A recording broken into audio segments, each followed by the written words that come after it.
Hello, welcome to the HardReset channel, and today I'm going to show you how to screen record your DUOQIN F22 Pro phone. So the first thing you're going to do is scroll from top to the bottom to open up the control panel, and then scroll down even more. And then you're going to look for the screen record option. So for me it's right here.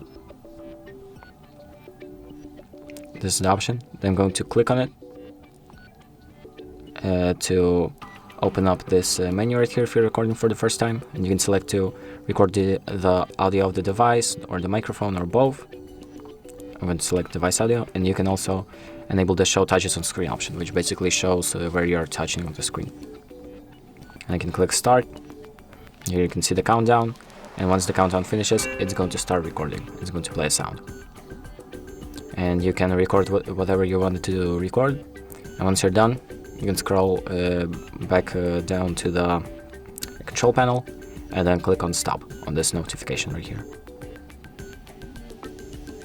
There you go, the recording has been stopped, and you're going to receive a notification with your recording ready, and you can tap on it to open up the recording itself.